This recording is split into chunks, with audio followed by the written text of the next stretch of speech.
Welcome to a middle of the day Brian and Joey show. This is a very impromptu episode. My boy Gavin came over here. We were just talking about like SEO, SEM, a whole bunch of marketing and shit like that. So Gavin just came over just to really for me to chew his brain off. And you know, that's one thing I love about Gavin is he's always down to talk about something, always down to help somebody else. Gavin is currently working. Can I say where you're working at? Is that allowed? No, it's secret, bro. It's secret. All right, he works at the Batcave. Secret agent, man. He's in the advertising industry, and you know, I had a couple questions. I want to kind of get the podcast like blowing up and stuff like that. And I don't know much about SEO or SEM, so I brought him over to talk to us today about that. And we weren't even planning on doing a fucking podcast, but since he was here, Joe came home from work. That's why he's wearing that traffic cone T-shirt. It's not a traffic cone T-shirt. Well, traffic cones are orange. Trapping cones. Trapping cones. So you know, we figured, fuck, let's record something. Yeah, man. That's what we said. I said, fuck, let's record something. I mean, it's pretty much how it went down. Right. Me and Gavin did a podcast. It was still cold out. It was probably like February. I think it was like the third or fourth episode I did. Third floor, Oakland Ave, nostalgic apartment. Ooh, wow. Yeah, I remember that spot. Yeah. It was a while Oh, wait, back. no. I don't remember that spot because I've never been there. You've been on Oakland Ave, though. Oh, yeah. He lived right in the building next to where you used to live. Oh, that building. Yeah. The trap house, dude. The sketchy one. Yeah. He lived right next to it. Gucci Mane used to live there. Yeah, it's my man. Word. So, We linked up a couple times. Yeah, but nah, it's cool because, you know, I needed to come over here. We were doing some business relating to, you know, just moving forward in life, you know, Right. resume building and all that stuff because it's so important with branding. You know what I mean? Branding is like, you know, it's what I do as far as my job. And I was just explaining to them the dynamic behind, like, you know, the future of technology and where it's going. Obviously, you've heard on several platforms about artificial intelligence and how it's really taken over. I mean, it's really crazy what you can do nowadays. I mean, what we're essentially doing with our companies are, as I was explaining earlier, for example, a company wants to target a certain demographic of people in an age range in a certain radius from a certain location. We can literally send ads to their phone based upon what they're searching for on Google, what places they go into, something called geofencing. So look at it like you know, where your dog, you have an invisible fence around your yard, and if they go outside, they get shocked. Right, we can right. essentially put a geofence around certain locations, and when people walk in those locations, we get their IP address, and when they leave, we shoot ads to their phone. So let's say you're a furniture store and you want to target people that are going into your competitor's place. People that go into your competitor's place and then leave, we can shoot ads to their phone. And then if they go into your store after we sent them their phones, that's called a conversion zone. So we can actually say, okay, this person went into this furniture store and they went back to your furniture store. That's like real numbers that people nowadays like to see because we can show them, all right, this is your return on investment. Those are are called, it's a conversion log? Conversion zone. Conversion zone. So it's pretty much like when you kick back the ads and then you see a result from that ad and then you show it to them like, hey, because of the ad we got this many people to go into your store. Basically, yeah. That's fucking crazy. It's insane, dude. And like, that's wild. That's one aspect of it. You know, there's pay-per-click. Like, you only pay for the clicks that go to your website. Right. There's, you know, what people are searching for, search engine marketing. We have newsletters where we send out and people that can buy ad space on our newsletters. I mean, so then it's all over, man. If you were going to give us a recommendation on what we can do to get more unique views for the podcast on Facebook, what would you suggest that we do? Twitter. So Facebook, yeah, I mean, dude, researching all avenues is you know, the way to go because like I was saying earlier, content is king, right? So in regards to this, I mean, getting unique views is obviously the hardest thing, but it's a process, so it's not like there's one thing you have to do. It's kind of like the way I tell people is like advertising. It's more of an investment than a fee that you pay because ultimately the goal is to whatever you're paying and investing, you hope to get back. So like as far as on Facebook, so Facebook has its own ad network, so it's totally different from what Google or any other agency does because that's kind of why the whole issue was with the Zuckerberg and everything, is because they were mining people's data, and in doing so, it was in-house, so people were able to hack it. I mean, on Facebook you can boost posts, but what people aren't aware of is that they change their algorithms on Facebook so that they purposely don't allow you out of a certain radius of friends. So, like, let's say you're friends with him and he's friends with me, and you want to get to me. But that's all you can go. You can go friend to friend to friend. You can't go, like, to wide network. Any random people. Exactly. So they're putting up walls to do that, so you spend more money on advertising. So that's why I say with Google, it's the biggest machine in the world. Everyone is like Elon Musk and Alex Jones said, we're all nodes into this big network that, you know, what we're writing is essentially our thoughts, and all our thoughts are being plugged into this huge, like, eagle eye in a way.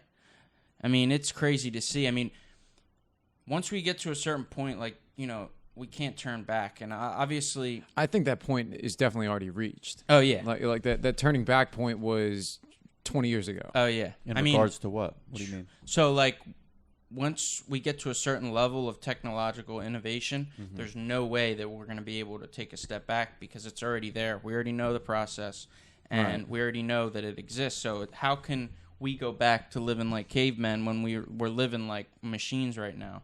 And don't you think it's going to get out of hand? Oh, yeah.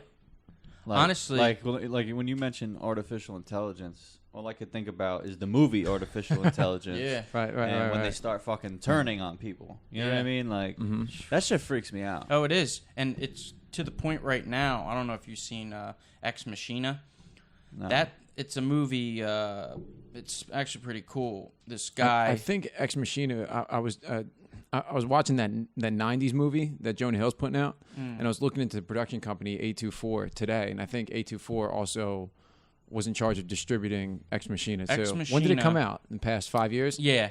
Less than Basically, that. Yeah, it's okay. about a guy. Same He's like a genius coder, and he created a artificial intelligent robot, basically, but he kept it inside so no one was able to see it. I personally think that they have that right now, but they're just not letting it out because we can't handle that right now, honestly. The political climate, everything that's going on, I mean, it's just, there's too much going on in the world right now. But on a positive note, we go down the rabbit hole and could. Yeah. Joey doesn't like going down the rabbit hole. Yeah, I usually don't. I was just interested in what your thought was on that. So. See, when I see photos of like those factories overseas and even the factories here, it's like they're all being produced by these machines. Like detailed work that was once done by hand, it can now be done better by machine. Yeah, I went out to Omaha, Nebraska, I think in February or March. What's in Omaha? The CIA base. Cornfields. No, nothing. There's literally in Omaha, it's tumbleweeds blowing across the street, bro. Yeah. And It's a nice little city, though. Yeah, it is. I've been to. yeah? Driven through Omaha on my way out west, and it was like granted, yes, there's absolutely nothing there, but it was like a nice, clean little country town. You know, it's not a city by any stretch. They were amazed by a Jersey boy going there. Yeah. Dude, I didn't think that I had an accent, right? But you go to places like that, and they're like, you know, you're speaking a different language. It's actually kind of funny. And the tempo is probably much faster too. Where, out there? No, here. Oh, yeah. Out there, it's like, you know, they're like sloths, dude. And I'm like, let's go. Where's Nebraska on the map? It's smack dab in the fucking middle. Yeah, bro. So above Texas. Yeah. Above Texas, in between. What's right above Texas? Fucking Oklahoma. Okay. And then Nebraska's above that into the west a little bit. Yeah. West side, left side. Basically, when I went to this warehouse, they had robots. They're basically like computers that move, and they have like forklift things, so they can pick things up, and then if you get within where they're going, they stop, and like so they have a sensor. Yeah, and they pick up speed when no one's around, and then when they sense a human, they slow down and. Dude, it's crazy, bro. It really is. I was that's. I used to be in. insane. I used to be in the golf course management industry, and there was always talks about like machine operated mowers. And actually, a kid I went to school with is now the superintendent at the San Francisco or the California Country Club out in San Fran. Great golf course. Give this kid a lot of credit too. Like he worked his ass off in school, and you could tell that he was going to like rise up. His name's Javier Campos, but they have. robotic greens mowers. So instead of say you got to cut 18 greens and it takes 4 guys 3 man hours. That's 12 hours of labor you have to pay out to mow greens. Now they got a couple robotic mowers, and now they can delegate that work that those guys were going to do for 12 hours into something else. But there was always talks when I was on the crew that like, oh, our job's going to get replaced by robots, and now it's happening. But you know, I watched an interview that It's insane, dude. I watched an interview that Javier did, and what ended up happening is he's keeping the employees that he has, and now they're just doing different stuff, and now they don't have to worry about doing that kind of work. Delegating different tasks. Right. So, you know, there's all this fucking mass hysteria about how robots are going to take our jobs, but really, what may end up happening, like at his golf course, is they do this type of work, and then humans do other stuff now. So now there's stuff that computers can't necessarily do, like I don't know what he has them doing. I mean, pulling weeds and shit like that. Yeah. But they can, you know, do all sorts of different work that couldn't necessarily have been done by a robot. It's very interesting. Robots are a lot like women. They have no feelings and they take all our jobs. That's a hot take right there, Joseph. I like that. Just one opinion. Have you seen, I was scrolling on Facebook the other day, and they have something about in the Amazon factories that he makes their employees wear like watches. It's like these wristbands. So what they do is if the employees are in an area where they're not supposed to be at or doing something they're not supposed to be doing, the bracelet vibrates. Wow. It's almost like that dog collar that you were talking about earlier. That if say they're moving a product along a line and they're supposed to be going, you know, to the left instead of to the right, it like zaps them. That's crazy. And people are freaking the fuck out about it right now because it's like they're tracking people. It's like a tracker on your hand. Yo, Bezos is the richest man in the world right now, I think. Mm-hmm. I think he's at over... is he a trillionaire yet? I think your company's worth $1 trillion. Imagine a fucking trillion. I don't even have $1,000 in my bank account. I only have 5 right now. I might be dead at $1 trillion. And the thing is with Bezos is they're not paying a lot of taxes, if any, at all. You know, he's getting all these supplements from the government contracts to where he's not paying these taxes. So one of the biggest companies that's in America isn't paying into the tax system, which is fucked. Absolutely fucked. That's scary. I know. Well, the world's a scary place, G. What about sex robots? They got them too. Yeah, where did they come from? Isn't Russia or something? Didn't they? I don't know. I think China. It's not a U.S. idea. Yeah. I don't know. That's a good question. I think it came from the East. Came from somewhere. Yeah. But yeah, no, I started to see these videos on Facebook and shit like that, and I'm thinking, what the fuck? Yeah, exactly, bro. You know what I mean? Like, that's the future. When I think of a robot, I think of like R2-D2, and he's like clink clanking mechanical metal piece of metal. I can't imagine fucking R2-D2. You know, like does it have not with having a few drinks in you. Yeah. Oh yeah, dude. Yeah.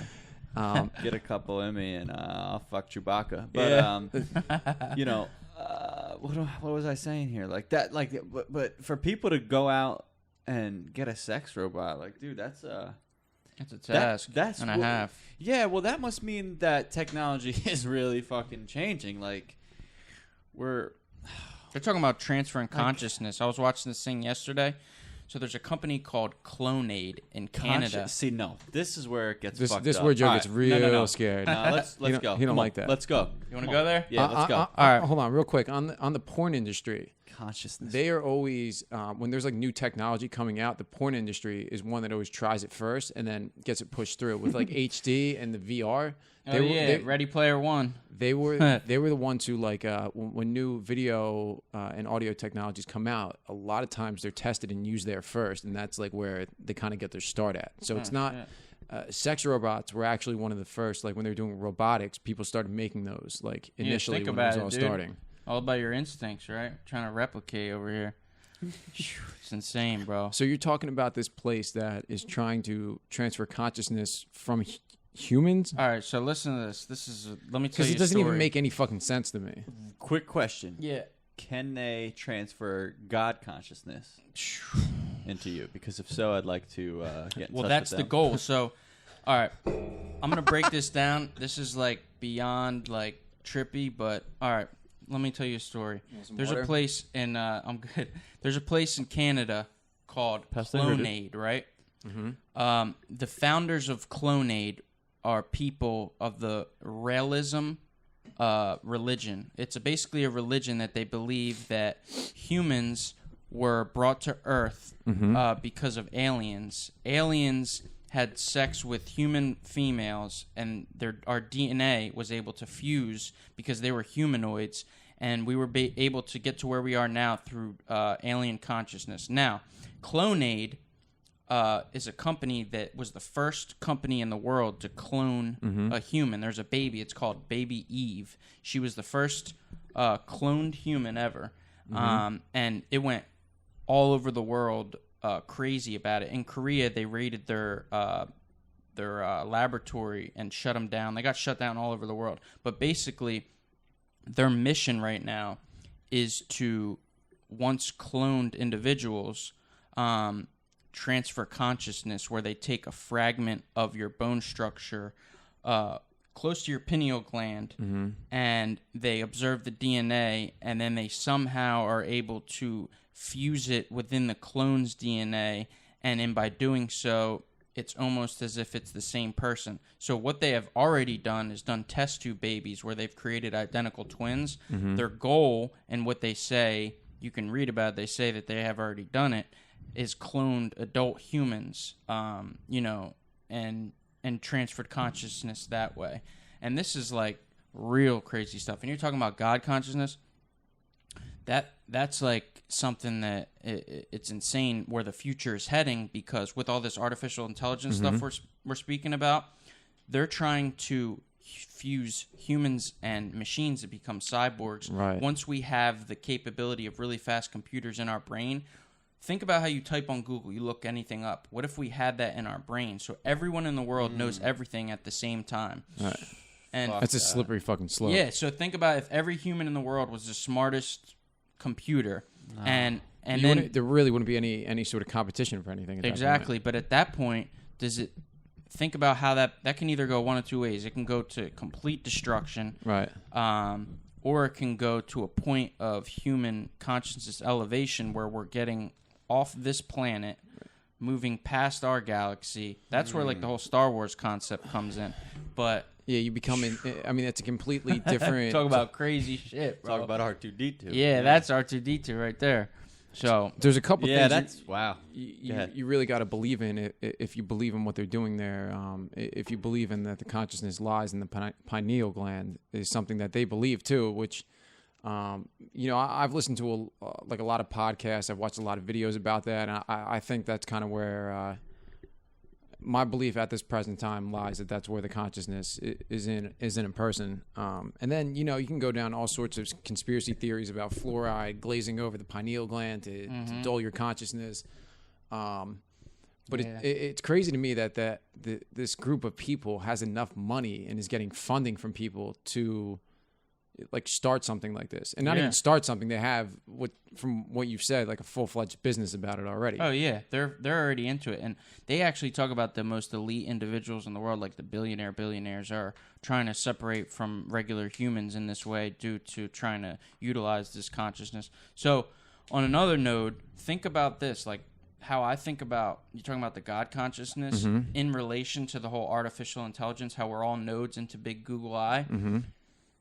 I was watching something about quantum energy fields. Basically, every single thought that we have pulses an electron in our brain, and every electron that pulsates on the quantum energy field can be realized. So if every thought we make has an impact on the universe in a way that, think of this all as energy. Like electrically. Right. So if you think of this all as energy going on around us, and I make a thought, that pulse of electricity affects the universe, and every thought that everyone has affects the universe.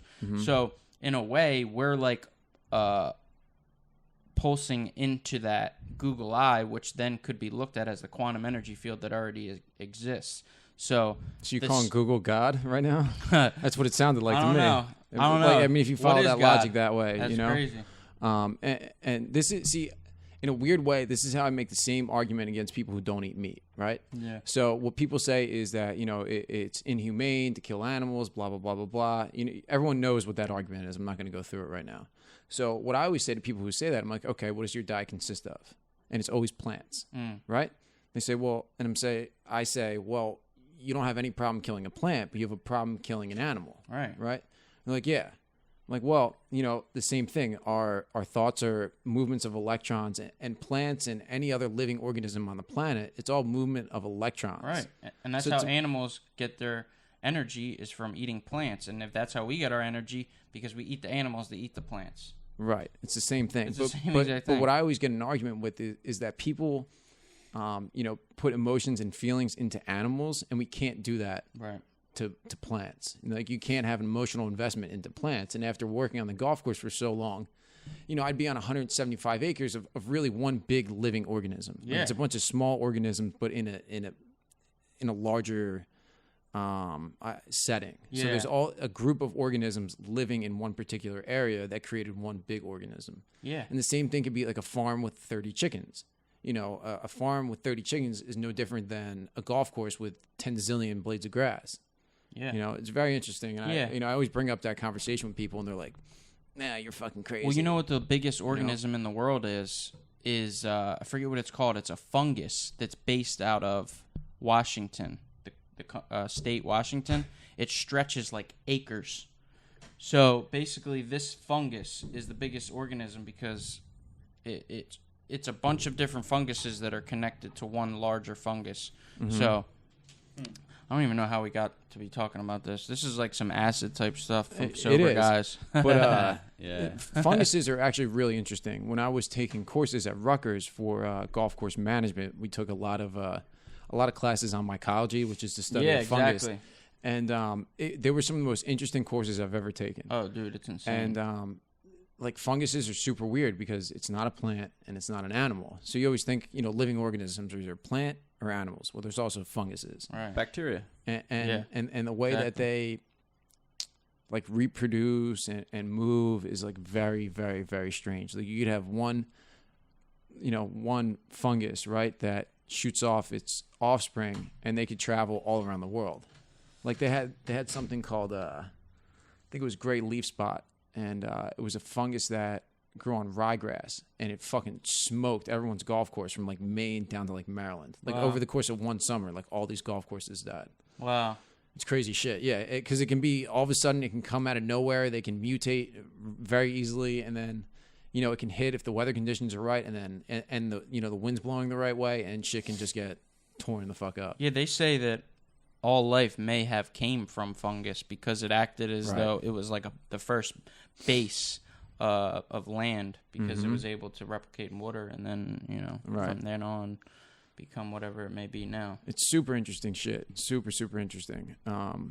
Gavin, dude, it was I really appreciate you coming out and taking some time to fuck around on the computer with me, give me some business tips and stuff like that. And we're gonna need to do a full episode with you sometime soon, but it was awesome that you could just come on the fly. Yeah, bro. And hop up here. It's all about experiences. You just got to make sure you check out the Hakuna Licata Productions on YouTube.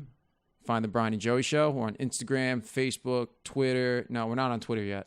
Nah, not yet, but we're going to be. Spotify, Apple Podcasts. You got to check us out. You got to subscribe. You got to share it. You got to share it again. Share it one more time, and then keep sharing it. And comment on it.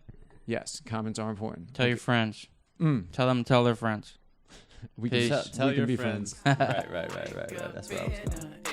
I'ma count my paper and I'ma put this cell out. I'ma save a clip for later and I'ma pour a 40 on the dirt for all my haters and I'ma make $1 million